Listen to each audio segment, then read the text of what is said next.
she's someone, she's a force to reckon with when we're talking art. Recently, she had a documentary with the Pope, and she's doing so well for the industry. She's someone we are all proud of. Yes, having heard from the members of the family, indeed, every member of this family is an artist in one way or the other. I've also been to the gallery. I see that there are several works there that are yours and are not yours. Now, what's the collaboration? What level of collaboration do you have with other artists of different genre? Okay. All the art in the gallery there, we have a contract. The contract is I will help them to hang the work in the gallery. If people come and they want to buy this art, if they buy it with their price they give to me, I'm allowed to take 10%. Okay. But if I sell it under the 10%, I don't take any commission.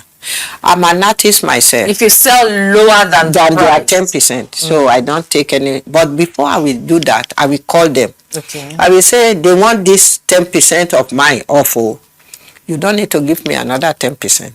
And that is why you see many of those artists work there. Some of their mothers are my students. Because a lot of women who are married and their husband married 3 or 4 wives on top of them, they come to learn the adire. And that is how they use that adire money to train these children in school. So they now go to university and learn more how to paint. And that is why you see plenty of their work. Yes, one is using charcoal. The charcoal we are using to heat our wax. So the boy will take it from the mother and use it to draw on the paper. And that is how he mastered himself on charcoal. And his work won first prize in Spain. Goodness. So a lot of them they are award-winning artists. And for the senior artists who are older than me, like Baba Bruce is 90 years old. So he is our father. We work together. We do teach together in some schools in Lagos when I used to come to Lagos. He gave me some of the work to sell. And when I sell, I take my 10%. I give him their money. So I don't wait till month ending. If I sell your work right now, I will call. I sell this work. Oh, this is your money. And that is why you are able to see plenty work there. Several of them there who want because they trust me. They know I'm not going. And I will tell them your work is going to this. And if the owner want to meet them, I call them. So they can meet the collector. Yes. Because the gallery does not want to show the artist to the collector. They will say, oh, they will go and spoil the work. I said, no. We need to know them because we work with our soul. We need to know the people who collect our work because in future, when you want to say, my work is in the collection of Yemisi Shilon. And Yemisi Shilon, who is one of, without the collector, we cannot sell. Definitely. So it's one of our big collectors. He has opened a museum now in Pan-African Atlantic University. So he has been a big supporter. A lot of our collectors who are supporters are like somebody like Onyida. So there is a lot of young people too who are now a collector. They have moved back from UK.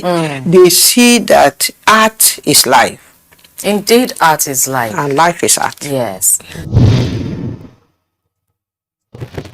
Looking at what you've been able to achieve and what art has done for you, Mominike, recently you were part of a documentary from the Vatican on the Pope. How did that come about? Well, in 1982, the Pope John Paul visited Nigeria, and the Bishop Adelakun brought 2 pictures of the Pope. He said, I want you to do it with beads, and I would like you to do it with batik, which is Adire Alabella. So we do the 2, and the work go to the Vatican. So when they want to do this film, Generation with the Pope, and it's about jobs. So they called me from the Andrea. I think he worked in the Vatican. He now said, we saw some of your work and we have discussed it and we would like your work. And we would like you to be in the film, and this will be a great achievement to be in the same film with the Pope. And that is how I was lucky.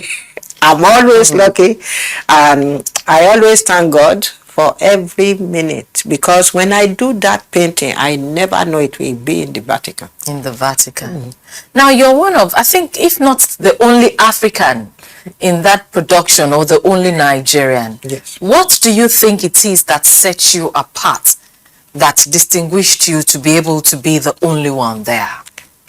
Well, I think the spirit of Nigeria is very powerful. 54 countries in Africa. Yes. It's only Nigeria, and I'm representing my country. I always say my country shower their love on me, and also I'm like their treasure. So I'm their human living treasure. Whenever anything happens and they want to put Africa, they put 54 countries, that is about 4 years ago, in South Africa. Every year they will put, but I'm in Nigeria. Yes. Nigeria are always good enough. And indeed, you are our treasure. We really, really treasure you a lot, Bominike, because you've done so much to bring Nigeria and to promote Nigeria on the world space. As we begin to round off this conversation, I just must ask you, because I know that you have your own unique dress sense. What influences your dress sense? Dressing? Yes. I always like to wear something that I make. And wearing what I make also make me sell my work. When I wear it, I will show the people, oh, where do you get this? I made it. Then they want to buy it. So that also helped me to market my work. So, but I always like to wear something very different to other people. Many times some people will say, I'm from South Africa. I said, I'm in Nigeria. Then some people will say, you are from East Africa. I will say, I'm in Nigeria. Then Nigeria have so many different unique dresses. In those days, they wear tobi that look like skirt. Those are coming back into fashion. Then they wear kijikpa, which is hand woven, hand spun, so the men will wear it like Ghana kente. Okay. The king will wear that, and the woman will tie the wrapper. The wrapper. So all those type of things, I like to go back to the old fashion. So this agbada now, they call it bubu. Yes. BU. So people are free. You don't need to wear something too tight that you are not comfortable with, because I'm always on the move. So that is why. But you also do a lot with beads. Yes. You do headgears with bead. I'm even surprised, that you did not call up for this interview. No, with all the works, because you have the heavy beads that you wear on your head, on your neck. All those beads, yes, you see, they are from recycle. Turning trash to treasure. Turning waste to wealth. And the more you wear it, people will say, oh, this is lovely. Instead of throwing it on the ground. Okay, these are recycled from pure water bottle. Pure water bottle is all this. Then we turn it to beads and now turn it to bangles. And you will see more in the gallery. And this one is a bottle. The necklace I'm wearing here is a bottle. It's a bottle that we recycle. Then in Bida, they turn them to glass bottles. Yes. Beads. Beads, yes. Then you now put it together in your own way and let people see what is made in our own country. Goodness. So these are made from water bottle. Water bottle. Yes. And all the one I put on gilly. You are going to see them when. So they are all from pure water bottle, plastic. Then we are now turning the plastic into a painting. We are now turning the paper, magazine paper, into a painting. We are now turning the pure water into in and out. Yes. You will see all those in the gallery. In the gallery. Yes. Indeed, there's so much for us to see in the and gallery. pangolo into fabric. Same. Oh, pangolo, we You flatten it out and turn it like a fabric. Goodness. Pangolo. Indeed, just as you have said, everything we do and everything about us is indeed the arts. Yes. Take me through your day. How does your day start? What time does your day start? How does it roll? All right. And all of that. Okay. When I wake up 5 o'clock, every morning I have to wake up 5 o'clock. Then I will get the tea ready for my husband. My husband will wake up 6 o'clock. I will put the water, do the tea. He will have his tea by 6 o'clock. Then by 7, he will have his breakfast. That is ogi and milk. He will have little of that. So what time do you go to the gallery? No, me, I leave by 10. Every morning, I will leave by 10 to go to the gallery, sometime 9. So when I get there, I open the gallery, then I pray, and then whatever work I want to do, I still do 3 hours work in the gallery every day. Because my bead work, I do it in the night, not during the day. Not during the day. Yes, but since COVID, because of the chemical, I haven't do beadwork since COVID. Yes. Okay. The last one I did is 2018. It's in the, but I'm doing pen and ink inside the little place I'm sitting, and I have my studio upstairs. Yes. You will see all those. Yes, definitely will. I have one studio here, but since COVID, I haven't used it much. Used it. Okay. So when you are at the gallery, what do you do? How does your day go on from there till you People close? come to the gallery. Some of them, they come to see the creativity of Nigeria, and they will say, oh, we want to see that woman with the gele. Okay, sometimes they will say they want to see my gele, so I have to put it on. But my hair is simple. I just normally cut my hair, throw water every day because I don't have time to go and sit in the salon hairdresser. So I will welcome them because sometimes they come all the way from far and they will say, oh, I have read about you. I just want to see you in person. So if I'm walking, I will get up, I will come and meet them. And then I have some girls who actually take them on a tour.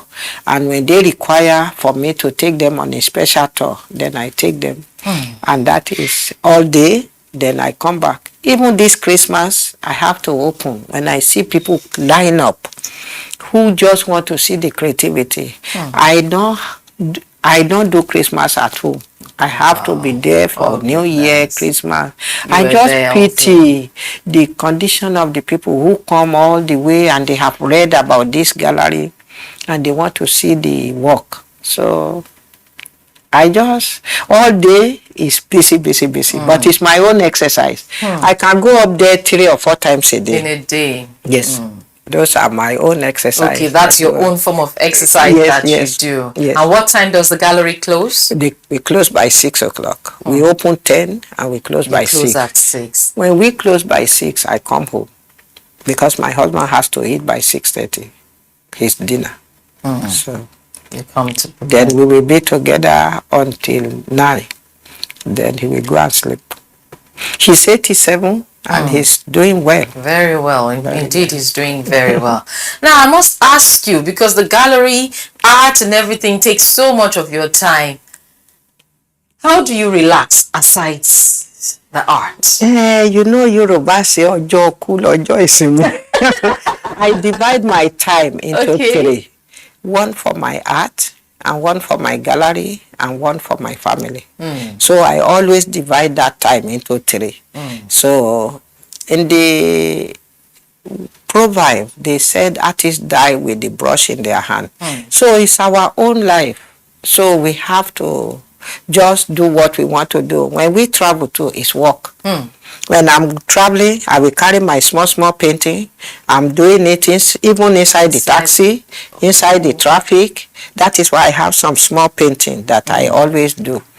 So I take my pen, then I will be working inside. Yes, so you never get tired of work. Any other passion apart from the arts for you? I love tasting food. Food tasting. And how regularly do you do this? I love cooking. I love cooking, but when I travel, I love to taste different type of food. Different Yes. kinds of food. When I travel to, let's say I travel to Germany, I want to taste the Chinese food in Germany to see whether it's different to the one in UK, or see whether it's different to the one in New York. Yes. So every city, I have to taste the food of the origin of that place, and also taste the Chinese, as Chinese food is part of therapy. And we have a friend called Diana, GAC motto. So she said tea is the best thing to do. When you come now, I will offer you tea. Tea. He Yeah, said Chinese hot tea yes, a lot. yes. He said the hot tea is very good. So since I learned from her, I always take hot tea instead of cold water. Cold water. You said you love cooking. Yes, I love cooking.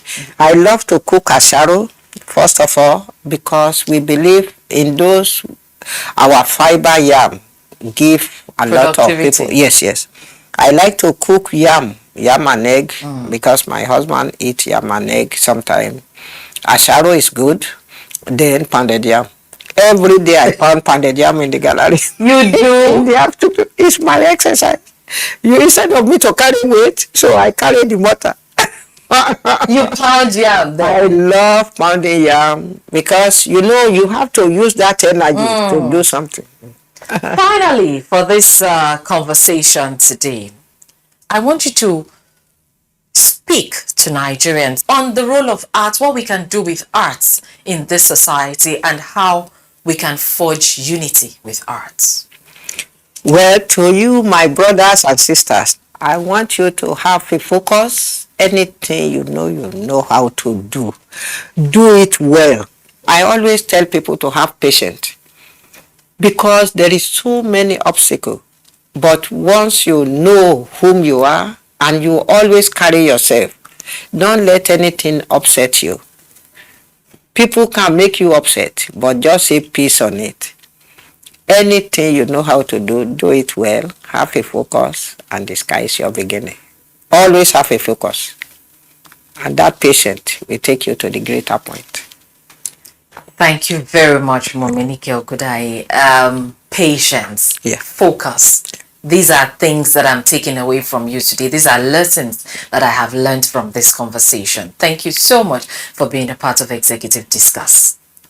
Indeed, life is art and art is life.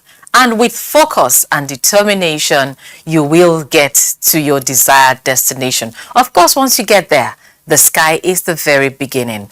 That is what I am taking away, the message I am taking away from this conversation today with my guest on Executive Discuss. I do hope you're also taking something away, from my guest, Nike Okudai. She is a woman who has continued to place Nigeria on that high pedestal on the world stage with her works of art. If indeed you've had a good time with us, why don't you join us again, same time, same station next week, talking about the Nigerian Television Authority, the NTA. Join us on Executive Discuss, as you never can tell, as I would always say, who my next trailblazer will be on this program. Till then, I remain Ololade Adeniji Adele. Bye for now.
Hello, it's a warm welcome to Sports Radio, which is live on the network service of the Nigerian Television Authority. I'm Good George.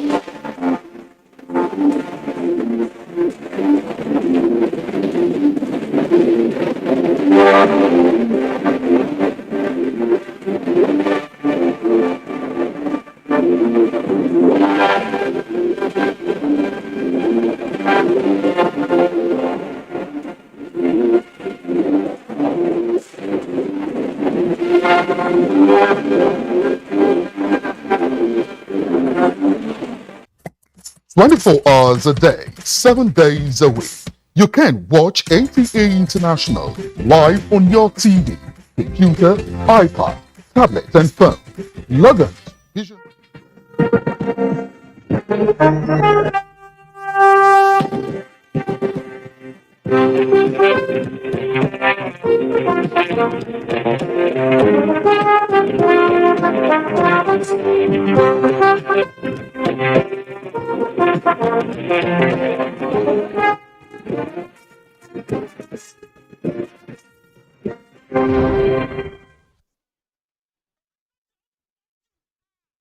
INEC gets commendation for conduct of Ekiti and Osun governorship elections. And on the program today, focus is on collapsing university system in Nigeria and effects on the education system.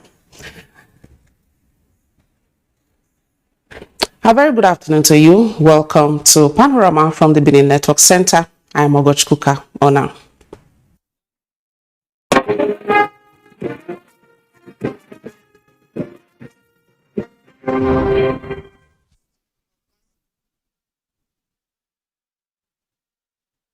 The 6th International Cultural Summit has opened in Edinburgh, Scotland, with the theme, Culture and a Sustainable Future.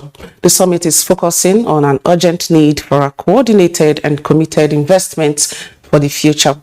Anthony Forson reports. With the Information and Culture Minister Lai Mohammed leading the Nigerian delegation to the summit, he is equally optimistic that the global problem requires global solution and that effective response to this most challenging issue will be apt. Something is clear that as the years, roll by, culture becomes much more, important, not just to the economy, but even to the sustainability of civilization, to international security. And then from the different contributions of different participants today, I was struck by the way people have been tolerant of what they don't understand. To us in Africa in particular, we destroyed our culture, but in destroying our culture, they did not only destroy our ways of life, they destroyed the essence of our lives. He pointed out that culture can play a vital role in helping people all over the world to discover commonality, to conceptualize critical issues that mankind face today. Now, you can see that the British colonial officers simply did not understand why the king's horseman should die with the king. When he was arrested, they thought they were trying to protect him, but they were destroying the whole ecosystem. And I always make reference to the autobiography of Professor Oyawoye, a professor of geology, who narrated in his book. He has a daughter. When they came back from the UK in the 60s, when Orthodox medicine gave up on her, it was a traditional medicine that cured her completely, and that the lady is alive today, almost 64. In Edinburgh, Scotland, Anthony Forson, NTA News. New National Executive of the Nigerian Bar Association with Yakubu Chonoko Mekeu, SAN, as the 31st president has been sworn in. Adeni Taiwo reports that the ceremony is the high point of the 62nd Annual General Conference of the association in Lagos. In the last 5 days, national attention has been on the 62nd Annual General Conference of the Nigerian Bar Association, which offered a platform for discussions and agenda setting on key issues. Saving the best for the last and in keeping with its theme, Bold Transitions, the conference saw out the tenure of Olumide Akpata-led administration and ushered in a new leadership of the association. Taking the mantle of leadership as the 31st president exactly on the 11th anniversary of his appointment as a senior advocate of Nigeria, the new president, Yakubu Chonoko Mikel, pledged to build on the legacies of his predecessor with service to the cause of justice as the central focus. The desire and the pursuit and the mandate of this association to promote the observance of the rule of law and the entrenchment of this in all facets of our life. And we believe that it is in doing that that we can attain the justice that we are all looking for. And for the man who bore the burden of leading the association in the last 2 years, the responsibility of NBA. Watching, we tell government as it is, we tell society as it is, and where necessary, we call out those who are falling out of line. Goodwill messages from Governor of Kebbi State, Atiku Bagudu, EFCC Chairman Abdulrasheed Bawa, and representative of the President of the Court of Appeal acknowledged the new spirit within the NBA, noting that it will serve the nation well. Born on February 6, 1965 in Kebbi State, the new president of NBA was called to the bar in 1990. He was elected into office in July 2022. In Lagos, Adeni Itaiwo, NTA News. The recent Ekiti and Osun governorship elections are significant turning points for the nation's electoral history. Defeats and excess will be courageously guarded in the 2023 elections, Timothy Yusuf reports. The Ekiti and Osun governorship elections are over. Time for post-mortem.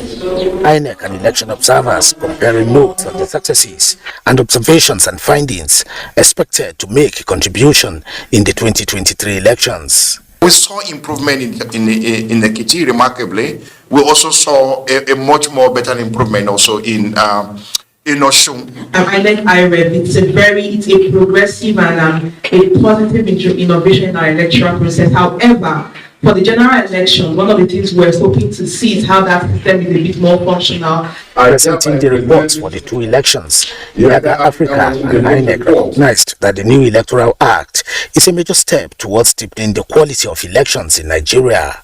This commission will continue to upload polling unit results to our INEC result viewing portal. This commission will not depart from it. The Nigerian people will be involved at every inch of the process. INEC must continue to do what we are proud of because of the innovations INEC is bringing into the process. The use of pavers and electronic transmission of election results from polling units are all success stories, and this gives the electorate more confidence in the process.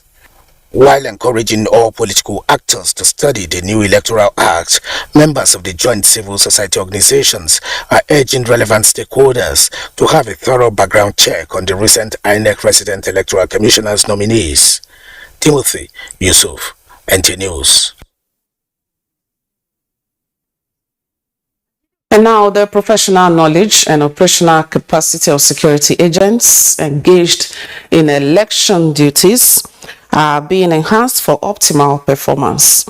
As the country marks time towards the 2023 general election, the target groups in the southern parts of the country have taken their turn in the election security management workshop put together by the Nigerian Police and Solar Security and Consults Company Limited. One after the other and in groups, they came armed with their ideas, complaints, and commendations. To them, it is serious business, as the words in the national anthem are reminders to the importance of this event. The issues and challenges towards the 2023 general election in Edo State and the South-South geopolitical zone top the agenda. It is born out of the need to make a difference from the way it used to be, when concerns were the order of the day in terms of poor coordination and professional conduct of law enforcement agencies deployed to election security duties. The long-term objectives of this initiative are to facilitate attainment of a credible electoral process, entrench democratic values, and strengthen national security during the 2023 general election. It's the responsibilities of all stakeholders to ensure that the elections take place in a conducive environment. The Oba of Benin and the Benin Traditional Council used the opportunity to raise the latest discovery of 20 dead bodies in Benin. It's a taboo in Benin for someone to just you say you are a mortician and you drive people. Please, we want to see the end of that investigation. Providing a safe and secure environment for credible election in Nigeria is a task that must be achieved. This is a reiteration call to the participants by the IGP. We have come of age in our democracy.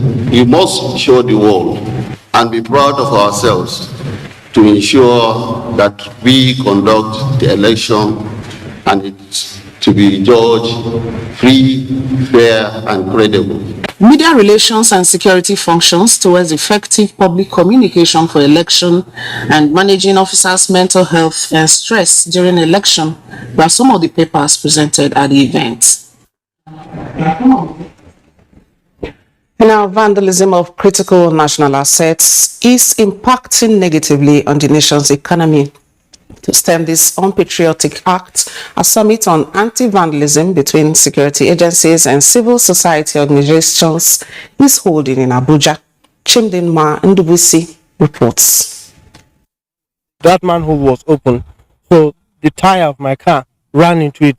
I had a crack on the rim. The tire was swollen, so I had to change it. Olayemi there, narrating his experience with vandalized manholes. It's not just manhole that is targeted by vandals. Telecommunications operators report fiber cuts, inverter batteries, generators and diesel theft, contributing to unfriendly network connectivity occurring most times. The power sector is not left out in this onslaught, let alone the oil and gas industry, losing about 200,000 barrels of crude oil daily, accounting an estimated 10% decrease in revenue generation annually. All these have financial, health and environmental implications that scare investors away. So, here, a meeting of think tank of some sort, forming a pool of ideas to come up with a lasting solution to vandalism. Citizens will therefore contribute their quota to improve the security of energy infrastructure by reporting suspicious activities around such infrastructure to security operatives. Members of respective communities must guard against the destruction of telecoms infrastructure and also discouraging the vice by naming and shaming those caught in the act. We are training and retraining to make sure that there is peace during the elections. We are also suggesting to government on the need to establish a national infrastructure trust fund so that you can help government to raise funding support from the accrued support from the companies to protect and maintain this infrastructure. Engaging youths in meaningful ventures, especially in the ICT sector, that presents huge job opportunities and prompt response of security agencies to reports of vandalism are possible solutions suggested at this summit. In Abuja, Chimdinma Ndubuisi, NTA News. We are taking a break now. The news continues shortly. Please stay tuned.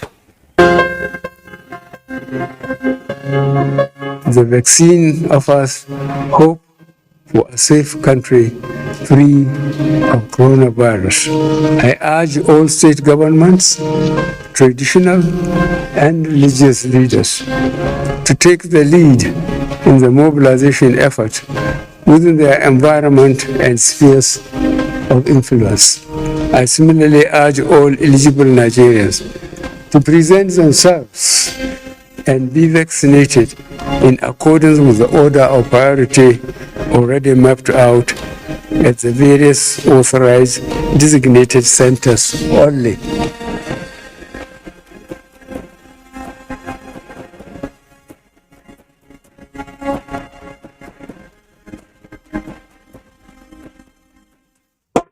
It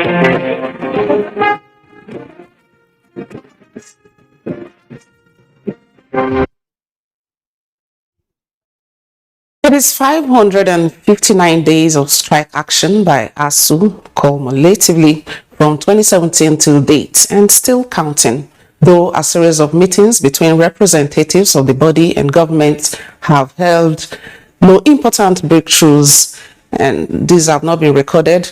Random accusations of non-implementation of signed MOUs and unrealistic demands have frequently been hurled at government by ASU. Anguli Okolo in this report examines the implications of these prolonged strike action and the bickering it has produced. Except for some state schools and private schools still running, the Nigerian tertiary education sector has been on a standstill since ASU commenced its strike action on February 14. For over 6 months, lecturers and students have been homebound. The cognitive decline, I must emphasize this, the COVID period where people had to stay at home. When students came back to school, it was difficult to get them back on their feet again. The first test that most of them wrote, they failed because it was more or less like they were not ready. This break has as its major victims the students, who feel the brunt of the lag in the academic calendar. The academic calendar is already disrupted. We have the first set now waiting to get back to school on admissions. They are already admitted, but they are not in school. And before you know it, a second batch will join. This is not healthy for the students, for the parents, and for the country. We have stagnated. We can't even plan to travel. We can't even plan to do anything resourceful, because before you know it, the strike can be cut off anytime soon. So we don't even have a plan for our life as at now. I was supposed to spend about 2 or a year and a half or even a year, and it's now prolonged to more than expected or the stipulated time. Apart from the final year who can say, okay, when I come back to school, I will still live within the 6 months. The other one don't even know the year they belongs to, whether you are 200, you are 300 level, you can't even know again to go back. Some say these breaks can be maximized for skills development. During the COVID, we learned something. The strike before this one, we learned something. What should we keep learning, even when the society and the organization does not even encourage what we learn? How many skills should I have as a student before I graduate for a 4-year course? The bottom line by stakeholders is call off the strike, as they believe a continued strike action might escalate into an unrecoverable decline in the mental, cognitive and physical manpower of the country. Meanwhile, feelers are that the National Executive Committee of the Union is to convene on 29th of August over the federal government's offer at the last meeting. One of the canvassed options is that the federal government might consider the proscription of ASU. In Benin, Anguli Okolo, NTA News. Thank you very much, Anguli Okolo, for that. And in the studio is Dr. Isaiah Osifo. He's an administrator and an educationist. You're welcome, sir. Thank you. All right, you just saw that report indicating that higher education in Nigeria has been switched off for more than 559 days. So what, in your opinion, what has this done to the culture of scholarship and learning? Well, to address this problem, we have to be fundamental in terms of causality and effects. The background to this study and understanding the implications of prolonged university closure, it has to be totally examined based upon the aspiration of a nation. Nationally speaking, in all parts of the world, the development of any nation is dependent on 2 major pillars: the level of political development and the level of educational development. If you remove these 2 factors, you're not going to have a developed nation. Your politics must be developed, your education must be developed. If you like, they're both symmetrical in terms of creating that independent variables for measuring development. So no nation should joke with education, whether primary, secondary, or tertiary. So what we're having right now is an embarrassment. For instance, University of Benin was established by the then military administrator of Benin State, His Excellency General Sobramudia. Look at the infrastructure in University of Benin that was put in place by military administrator. What are these lecturers asking for now? Maintenance of this structure, improvement on this structure. So if a military government can conceptualize such an edifice, realizing the importance of university education, but we're not in a democracy that is supposed to be a government of everybody. And the professors are saying, just improve on this structure that was constructed about 40, 50 years ago. Expand on it. To me, and to all reasonable Nigerians, the demand is very rational. Okay, but the succession in which it happens, is it okay? When the cause is so solved, because of the hospital, modern medicine, when orthodox doctors, what they do now, they don't give you paracetamol injection. The person has got a lab. That's what we do. To know the cause of the symptoms that you are expecting. If you don't solve the cause, how are you going to solve the event? It is fundamental. And what is responsible? Nigeria is a rich country. Two factors that must be addressed. Our political system. I'm happy your first report was on a free and fair election in Osun and Ekiti State. We all, the media, the university teachers, I'm happy they are, most of them are the electoral officers. Citizens, students that are home, parents, must be committed to free and fair democracy so we can have a sound political system. When you have a sound political system, you don't have a rule of law. When you have a rule of law, you will address the issue of corruption. Now, corruption is pervasive in terms of revenue generation and distribution. We are no longer even generating revenue. And we are not being told 80 billion naira is used for payment of subsidy. What are these lecturers asking for? About 200 billion naira. Now, if you say you are using 80 billion naira for 1 day subsidy for fuel, it means in 2 weeks you can generate what can pay these lecturers so that they can return to school. So the subsidy regime must be addressed. The revenue is not that yet. I mean, you're going to create magic, you're going to do miracle. The revenue is not that yet. But the resources are there. The mobilization, the organization will depend on political discipline. Okay, but must it be true strikes? Because the students have, they've lost touch. Now, when you talk about strike, strike is always the last resort. No, university job is the most noble job anybody can take. 90% of professors see there. They are not there because of the salary that they earn. It is for the love of the job because most of their students earn more than them. I train you as an electrical engineer, you go to share to get a job. You don't earn more than your professor. And the professor is still there for 30, 35 years. Many of the university dons are not there because of the salary. It is love for the job. For them to go to strike, they be pushed to the wall. Okay. What's the way forward? The way forward is that patriotism in terms of first addressing the fundamental cause. What is the fundamental cause? The money is not there. Why is the money not there? The system is corrupt. This subsidy 3 months. Let me tell you,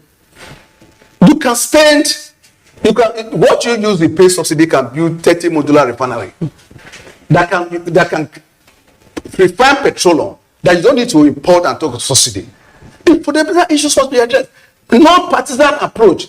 Talk to Nigerians that have this experience and knowledge. Forget about party now.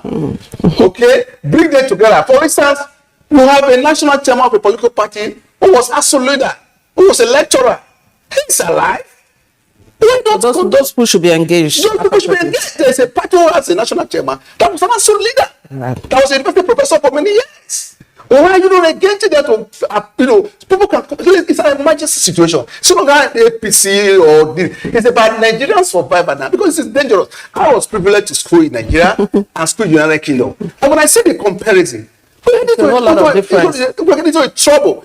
God forbid trouble for this country. So we have to address the fundamental cause. Okay. The revenue is not there, but the resources are there. Mobilizing these resources by prudency and discipline so that what lecturers what they're asking for is infinitesimal compared to the resources of this country. All right. Thank you very much, Dr. Azayo Sifo, for your very, very wonderful contribution. Thank you. Thank you. All right. And up next is sports with Eneljo Adiku.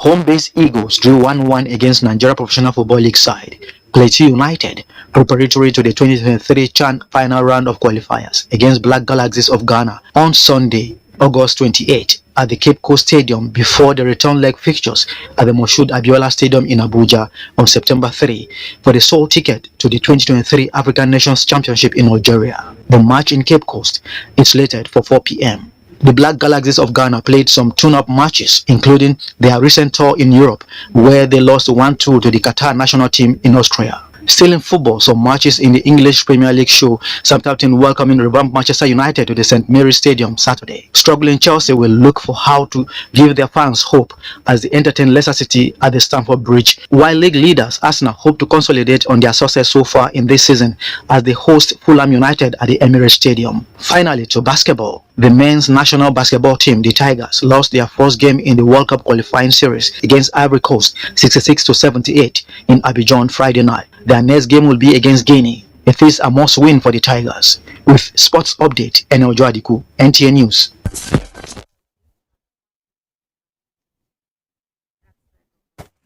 And that's Panorama today from the Benin Network Center. Always remember to join the NTA in the fight against rape and rapists. Good afternoon.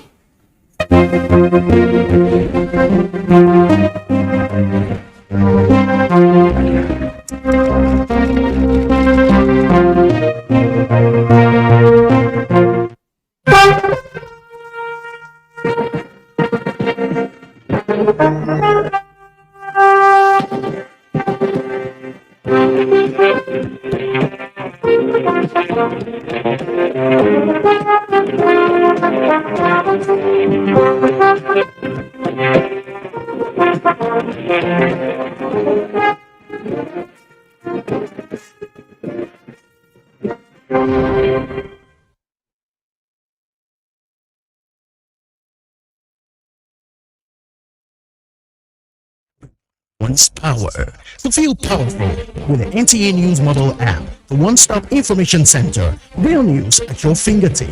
Be the first to report by uploading first-hand information on the U Report link, and be the first to know by simply clicking on any of the links on the sidebar for headlines, domestic and foreign news, economy, security, politics, sports, and more.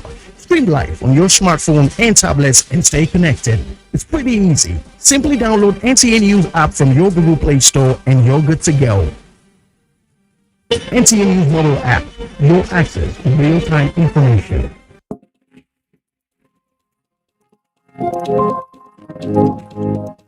In our society, there are several ways of shouting yay. You say yay, people will run. You say yay, yay, yay. Yeah, they will dance. It's the same way. We can still say what we want to say, which is the truth, without ruffling anybody's feather. You see, it's a matter of presentation.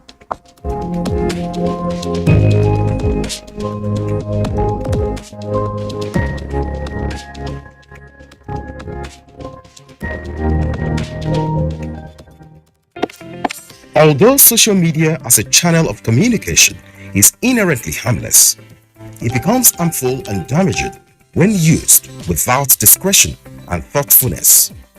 Bad social media users spread rumors and fake news without verification. But good social media users stop, reflect, and verify information before sharing it. Be a good social media user. Stop the spread of fake news. Verify the authenticity of your source and use social media responsibly for a better Nigeria. This message is brought to you by the Nigerian Television Authority, NTA, in collaboration with the National Orientation Agency.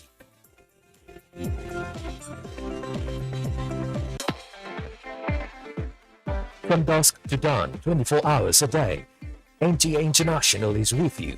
In your living room, office, everywhere and anywhere. We provide the company you desire in terms of balanced and up-to-date news, programs, and the best of entertainment. Tune in to DSTV channel 251, GoTV channel 91, Freeview UK channel 264, or you can download www.visiontv.co.uk. App for iOS or Android. You can also see us on Facebook and YouTube for quality content on the go. NTA International, Africa's window to the world.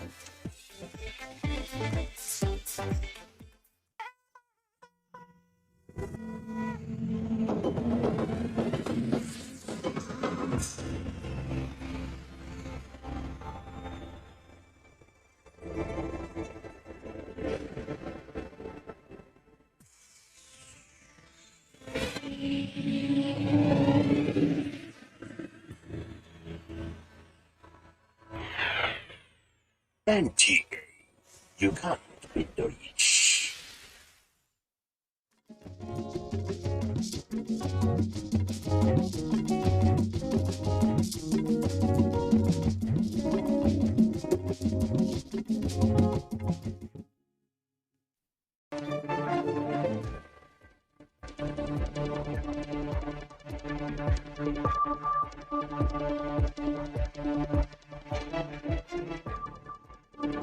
Hello, I'm Esther Giduyot.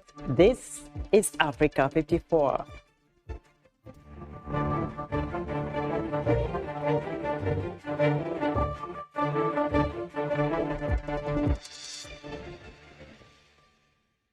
Angola's ruling party has a solid majority, with nearly all votes counted in the national election. But the main opposition, UNITA Party, has cast doubt on the results of this divisive poll. South Sudanese who have returned to Sudan are finding life tougher as their former country's economy tumbles. And in our entertainment segment, the legendary South African choral group Ladysmith Black Mambazo discuss their legendary careers and the election of a new Zulu king.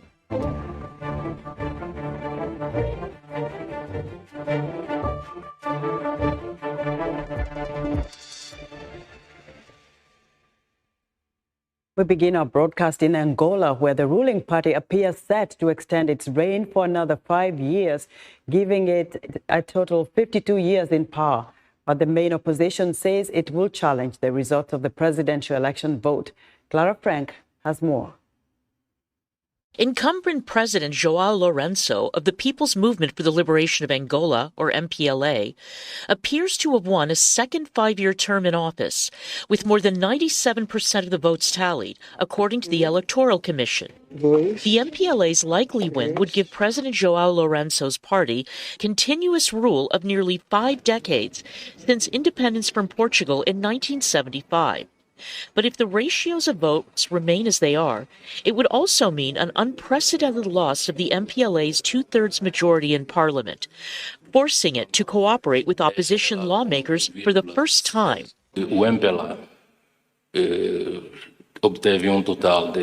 The MPLA has obtained a total of 51.7% of the votes counted, which, in terms of conversion into mandates, allows for 124 members of parliament. UNITA has 44.5% of the vote, which gives it the possibility of having 90 members of parliament.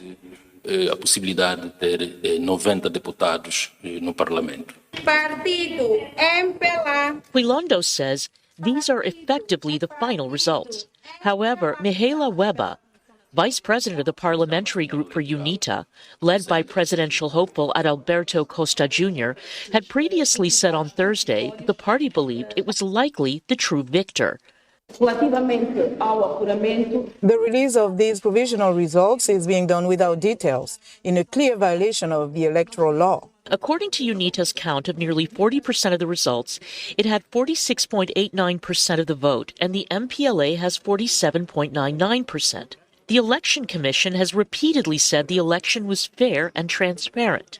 The results were published with remarkable speed just 1 day after the vote.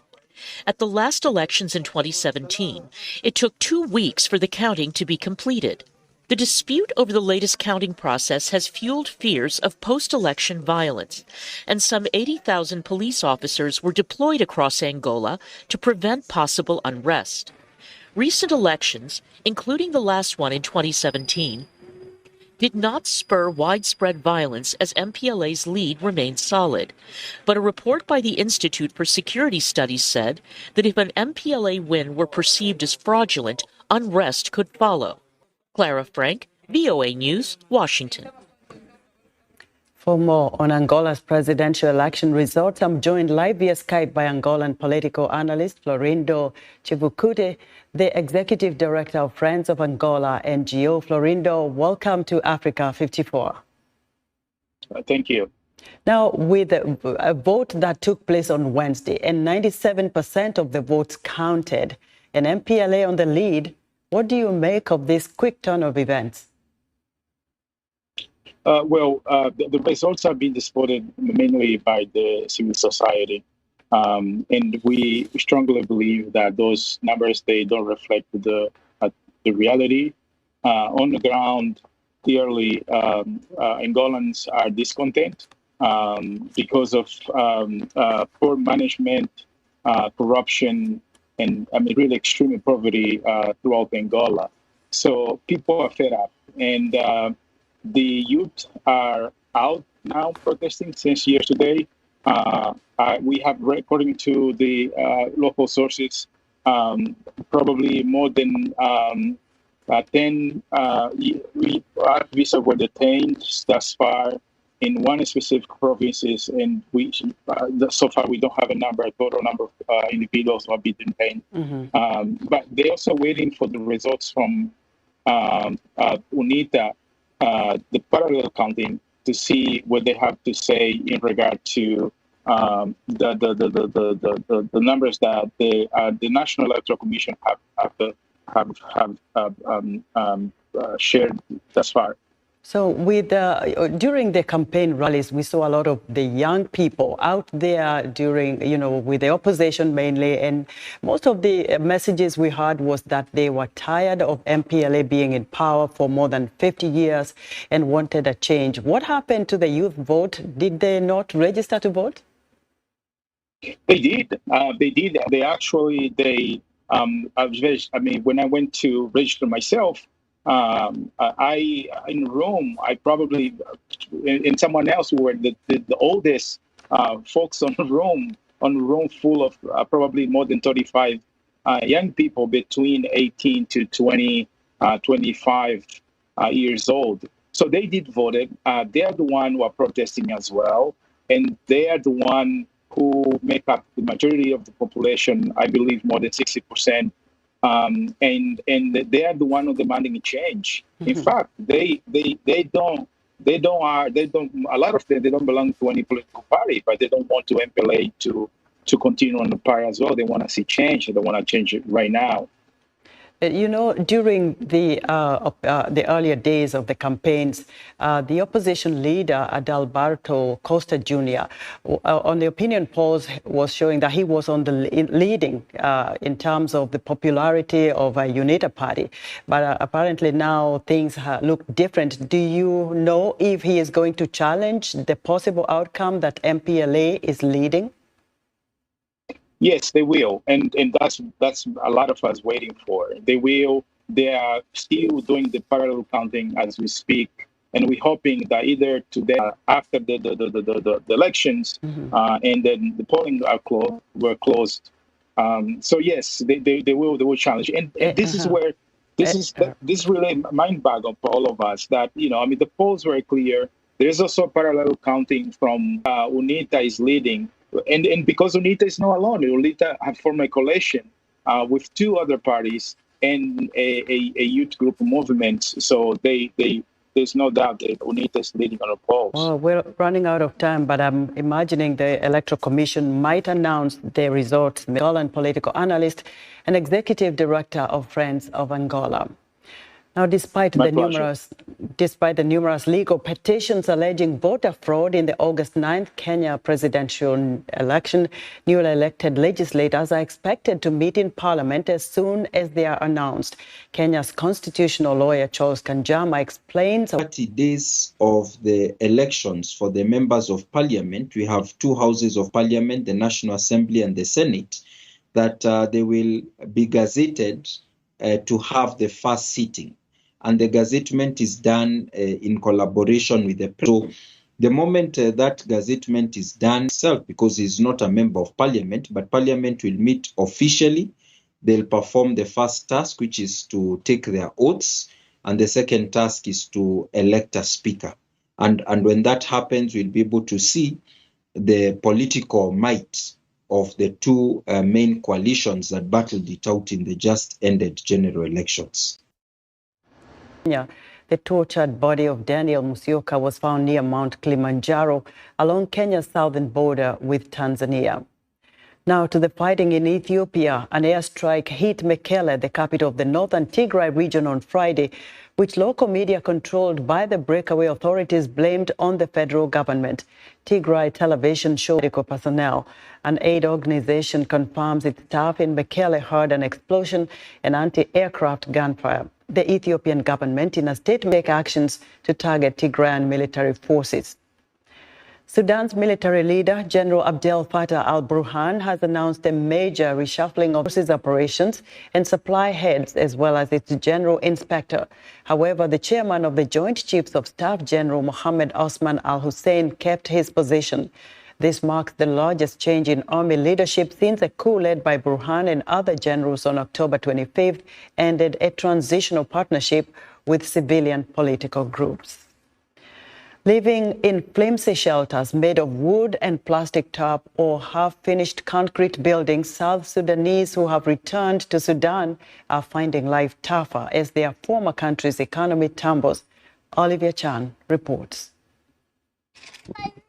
Living in flimsy shelters made of wood and plastic tarp, this group of South Sudanese people who have returned to Sudan are finding life tougher as their former country's economy tumbles.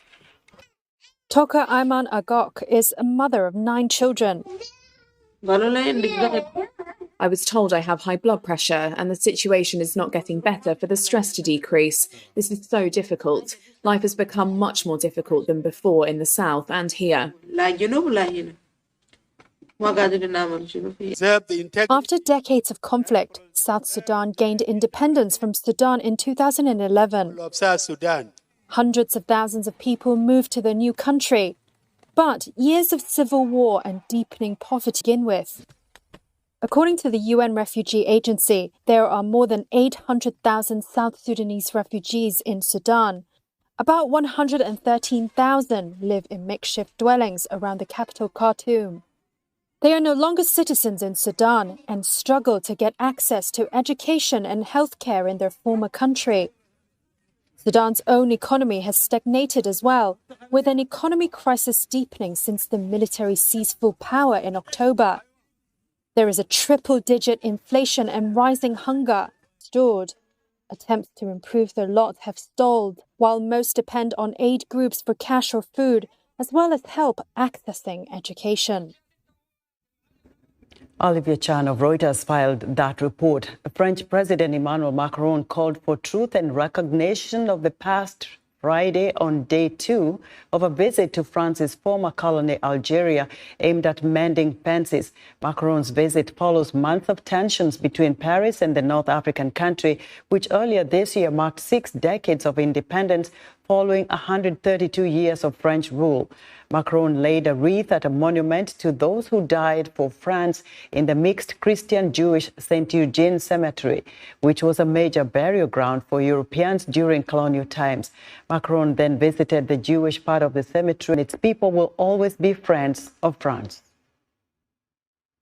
I say it, the British people, Britain is a friend in public. If France and Britain cannot say whether they're friends or enemies, this word isn't neutral, then we're headed for serious problems. As a nation before the French occupation and accused the government of fomenting hatred towards France.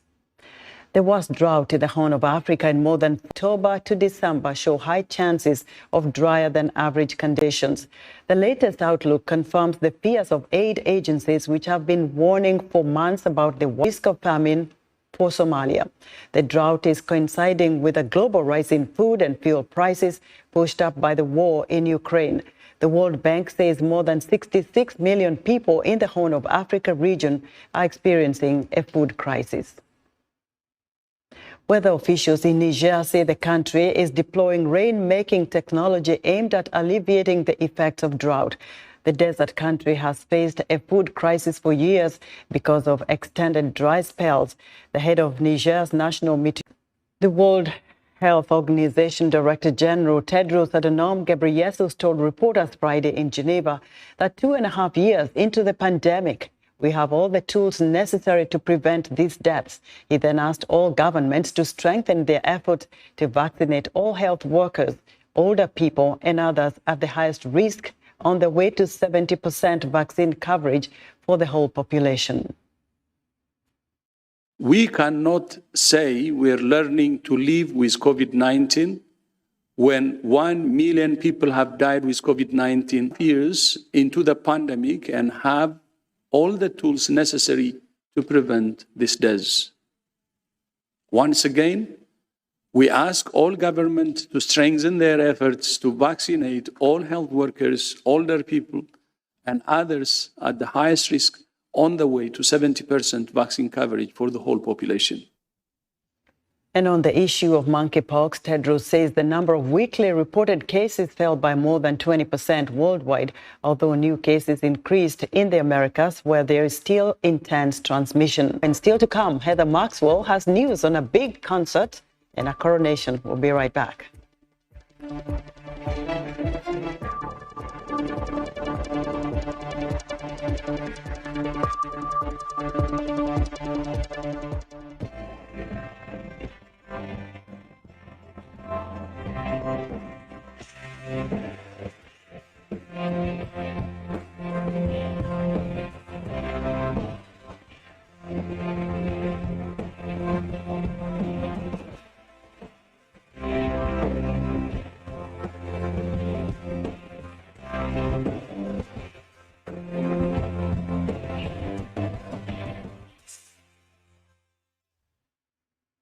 In other African news, Benin is transcribing its history through artistic works recently inaugurated by the head of state, Patrice Talon.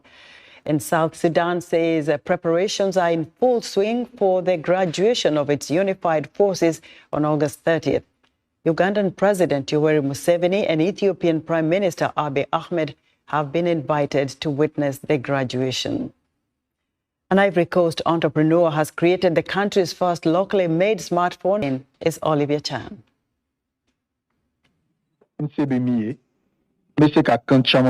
This is Ivory Coast's first locally assembled smartphone. It aims to improve accessibility with voice commands in local languages for users who can't read languages, including Diola, Senufo, and Bete. The phone is driven by a series of apps, accessed through a similar interface like Apple's Siri or Amazon's Alexa. Bonjour. Users can pre-select languages and order the devices to initiate basic functions by speaking in their local dialects. The phone, called OpenG, was founded by Alain Capochichi. He said he created the phone to help people like his parents who were illiterate. In Africa, the problem we have is that what we've tried to do is help our parents who have difficulty with their smartphones, tell them to use them to receive and make calls.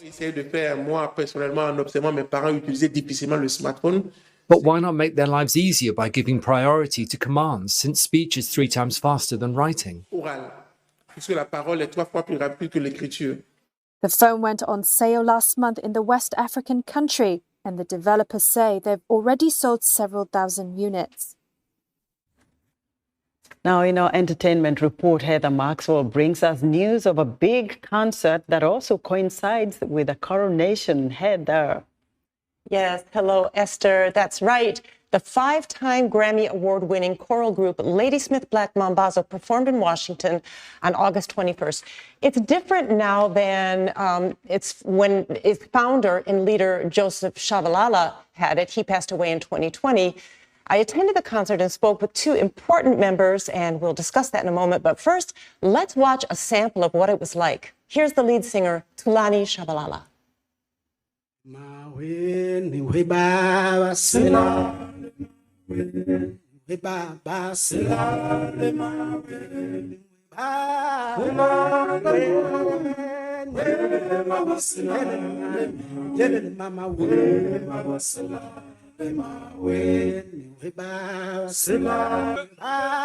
We have that sad part of the news here. How are they coping since the death of Shabalala? Well, I spoke with 2 of its members. I spoke with Sibungiseni Shabalala and Albert Mazibuko, who's the senior leader. He's 74 now and the only original member of the group. And You know, they said they're coping. They said they feel like he has never left them. And they're carrying, Joseph was still with them. And how was the concert? It was amazing. I mean, those voices are angelic. And the choreography is, you know, energizing sometimes. Other times it's funny, sometimes very romantic. They do the kiss. I did. In fact, they were very happy about it. Albert said that having the new and strong king in place keeps Zulu culture and identity secure and protected. He said that Zulu people cherish their king. All right. Now, my interview is on YouTube and social media, so check that out. You're going to love it. But here's one last bit of the concert. That's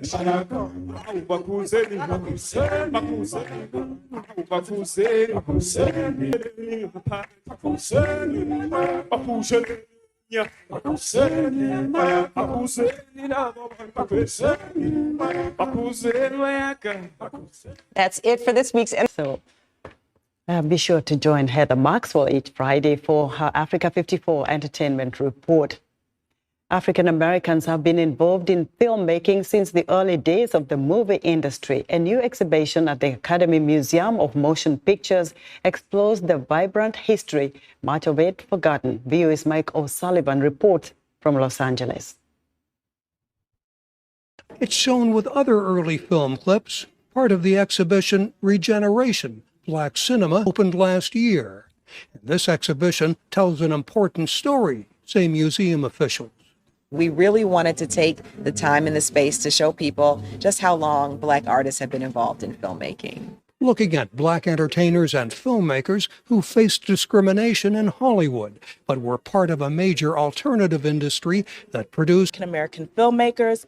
On display are scripts from early films, costumes from Stormy Weather, the 1943 musical with Lena Horne, and poster after poster of feature films. And many of them have been lost to time, but we have these posters as wonderful reminders of this really robust period of film production. Most films were shot on a low budget in many different genres. We have cowboy films, we have adventure films, we have dramas. Including the 1939 film Reform School with Louise Beavers, who appeared in more than 100 films and on television. These movies were made across the United States, drawing on a national pool of talent. Also on display, soundies from the 1940s, short films projected inside movie jukeboxes that showcased Black musicians and dancers. Paul Robeson, a concert artist, became an imposing figure on the Hollywood big screen. By the 1960s, more films were exploring racial issues, with Harry Belafonte and Sidney Poitier, among others. Poitier won an Oscar for Best Actor for the 1963 film Lilies of the Field, among the many stories recounted here. Mike O'Sullivan, VOA News, Los Angeles. And that's our show this Friday. From all of us here in Washington, have a great weekend.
Our pastors, our imams, in every church, in every mosque, please realize that in the course of praying for peaceful and transparent elections, we all have duties beyond prayers. If we want a stable society before, during, and after the elections, What should you be saying to those that worship with you? All Sundays and all Fridays, you are saddled with the responsibility of bringing up good generations. It is therefore your duty to both man and God to ensure peace all the time, no matter about elections alone. People talk to people and people listen. Talk to your followers. Make them listen to ensure peaceful 2023 elections. This message is from the National Orientation Agency. 24 hours a day, 7 days a week. You can watch NTA International live on your TV, computer, iPad, tablet and phone. Log on to visiontv.co.uk and click on Entertainment, then NTAI. You can also download the iOS or Android app on your mobile devices to watch NTA International on the go, anywhere in the world. NTA International, your window to the world.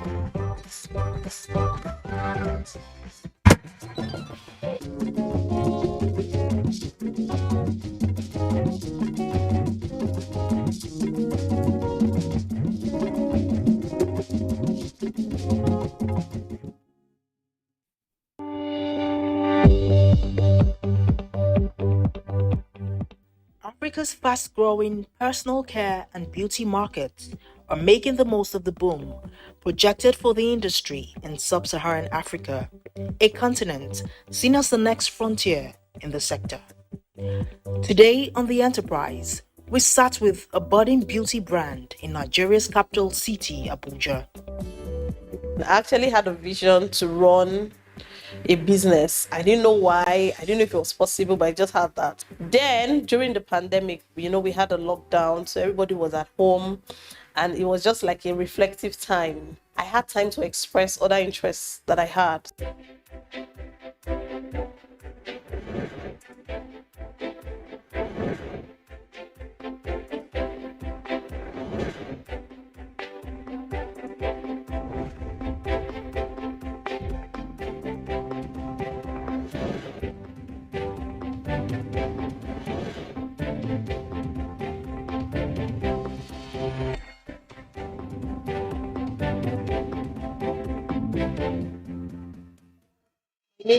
My name is Raliat Abe considered the high road of entrepreneurship after having a fair share of paid employment. In her case, paid employment was relatively good, but there was a burning desire to birth her own enterprise. So I'd worked with the Nigerian brand for about 10 years, and after which I started to do some sort of business coaching and trainings for female businesses. So I called it the Mentoring and Coaching Lounge, where I helped female businesses with their business when it comes to operations, customer service, employee, HR, and all of that. So that's what I used to do. But because I'd worked in the beauty field for that number of years, even if I did other things, I still knew how to do my makeup properly. I still had selling skills, you have different things. So I'm like, okay, why don't I even start a beauty business? Now you will say, what gives you the confidence to do so many things? I don't know. I'm just that person that is adventurous. I could try out things. And I had done some kind of training in entrepreneurial management, which was with EDC, the Pan-African University. So I knew the whole process of starting a business, running the operations, running your inventory and customer service and growing through it. So I started a beauty brand. Thanks to a burgeoning population, the beauty and personal care market in Nigeria is expanding in leaps and bounds. And Rally Rich Beauty brand is one of the sector's rising stars, offering a wide range of services. We run beauty services, we do bridal makeup, we do microblading, we do waxing, threading, and all the services that beauty businesses do. Also, we sell beauty products. We sell beauty products. Then we started our own beauty brand, which is the Rally Rich Beauty line. And we have just started with about 3 products. In those 3 products, they have different colors, different shades, and different styles. But that's where we are for now. The creative director takes the personal care business quite literally as she explains her inspiration for the brand. She also hopes to capture the essence of the Nigerian woman who is known for her elegance, unique versatility, and style. So we try to communicate beauty in its diversity. Whoever you are, there's something for you. If you like color, beauty doesn't have to be boring, doesn't have to be a straight jacket. One way is that I'm a lady, I'm fun, I like to play, I have something for me. Oh, I'm serious, I just want to be, I have something for you. So that's what we try to communicate with the Rally Rich Beauty brand. We are going to be offering you something beyond your identity when it comes to makeup. I know that makeup beautifies, it enhances, it makes people look good. However, we do not believe that that's all that there is to you. We believe there's more. One of our values is integrity and fun. There's integrity, there's fun as part of our values. Then there's beauty in its original form. So beauty as in what beauty means when it comes to how God created us. Not beauty because you wear lashes or because you do all of that, but beauty because you are fearfully and wonderfully made. And we try to communicate that through our products. As inspiring as she sounds, the beauty market is also divided by demand for both local and international products, with the latter dominating the market.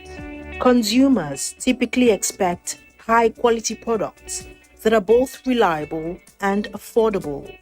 So how does a relatively new and local brand compete? Nigeria still has a problem with new things. Like I'm going to try this new person. I'd rather try an international brand and feel along. I think sometimes I look at it and I'm like, so it's not really our fault. It's a complex thing that happens to us as a nation.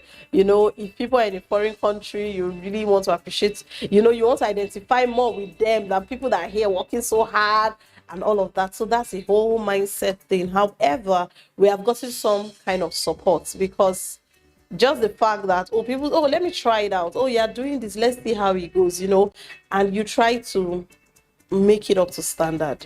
So you want the packaging to be proper, you want it to be attractive, you just want to do it in a way that, okay, it's Nigeria, but I like the way it looks, and people want to identify with it. You are going to have to be adventurous. There's some form of risk when it comes to business. You don't have to know everything. Trust me, even if you know everything, it won't work out that way. And you don't have to know everything. You have to trust your gods as you move along. There's something in you that tells you this is the way to go. You have to also trust that thing. You're not just going to wait to hear all the facts played out. Oh, yes, by the time you have done this math, it doesn't work like that. Sorry to say. It's helpful, but it doesn't work like that. It definitely takes a healthy dose of passion and dedication to talk about your business with such unflinching resolution. But it demands even much more to drive sales and increase profits, which is the ultimate intention of any business. Passion is very important. Like they say, you start something from passion, but there's a point you get to, you need knowledge to go with your passion. Your passion cannot sustain you anymore. So how it works is that you start business. They say experience is the best teacher, but someone else says the experience of someone else is better than the experience that you experience. Awareness is very key. If you cannot spend all the money doing the feasibility studies, going here and here, be very, very aware. Ask people from different pools that are likely to use the product that you're making or the service, and ask what is your pain points. This thing, they say, create something for people, then force them to buy it. It's harder, it's more difficult. Some people can do that, however, it's more difficult. How about I just meet you at your point of need? The moment that happens, bam, you will take it. You'll be like, is that it? I want it, and those are the things that you don't see, that don't last on the shelf. So learn from people that have done it before, and it'll be easier and faster.